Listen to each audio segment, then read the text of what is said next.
Madam میں تھوڑا سا آگے بڑھوں گی اور کچھ اور بھی سوالات ہیں میرے ذہن میں کہ ایجوکیشن ڈپارٹمنٹ میں بلکہ پوری سرکار کی جب ہم بات کرتے ہیں تو ٹرانسفر پوسٹنگز کے بڑے چرچے ہوتے ہیں. تو کیا یہاں پہ جو ڈی اوز کی پوسٹنگز یا ٹرانسفرز ہوتی ہیں وہ سیاسی بنیادوں پہ ہوتی ہیں؟ دیکھو بیٹی پرانی باتوں کا میں جواب نہیں دے سکتی کیونکہ میں یہاں نہیں ہوں. ابھی جو میں آئی ہوں ابھی آپ کی میٹنگ سے پہلے میں ابھی بیٹھی ہوئی تھی کیونکہ وہاں پہ کچھ پوسٹ تھیں کیونکہ لوگ ریٹائرڈ ہوتے ہیں یا خواہش کرتے ہیں کہ جی مجھے میری بیوی جو ہے ٹھٹھا میں تو مجھے بھی ٹھٹھا میں لگا دیں, یہ ہوتا ہے. اور یہ ایک انسانی اور کہ بیڈ لاک پالیسی ہے, بہت سی پالیسیز ہیں جس پہ ٹرانسفر پوسٹنگ ہو رہی ہے, بالکل ہو رہی ہے, جب سے آئی ہوں ہو رہی ہیں. لیکن ہونے کا مقصد یہ نہیں کہ مجھے کسی گورنمنٹ کی کسی آفیشیل نے کہا ہے یا مجھے پولیٹیکل پارٹی سے آیا ہے یا ایم کیو ایم سے آیا, ایسا نہیں ہے.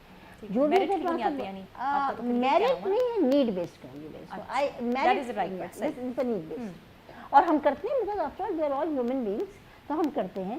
لیکن یہ کہ پتہ نہیں بھائی خدا نہ خواستہ یہ کہ کسی نے پیسہ لیا اس نے کروا دیا, ان 4 مہینوں میں آئی کین واؤچ ایسا کچھ نہیں ہوا. جو کہہ رہے ہیں ہوتا غلط. بایو میٹرک سسٹم ہونے کے باوجود بھی, ٹیکنالوجی ہونے کے باوجود بھی اساتذہ کی جو اٹینڈنس ہے اسکولس میں وہ آپ سمجھتی ہیں کہ اس حساب سے دیکھیے ابھی تک جو میرے پاس ڈیٹا آ رہا ہے اٹ از ناٹ اسکیری ان 4 مہینوں میں.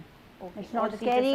ایبسکانڈرز نہیں نظر آ رہے ہیں مجھے. پاسٹ کے ہیں, پاسٹ کے بہت کیسز چل رہے ہیں, وہ ڈاکٹر شیرین اس کو ہینڈل کریں. پاس میں ہیں دیر ایبسکانڈرز, دیر پیپل جو نہیں ہیں وہ بڑا مسئلہ آپ اس کو سمجھتی ہیں. بالکل ہے, نہیں وہ دیکھ رہے ہیں غیر حاضر رہتے ہیں, بالکل غیر حاضر نہیں ہیں, وہ ہیں بھی نہیں, اور اس کو تنخواہیں جاری ہیں نہیں ایسی چیز, یہ ہے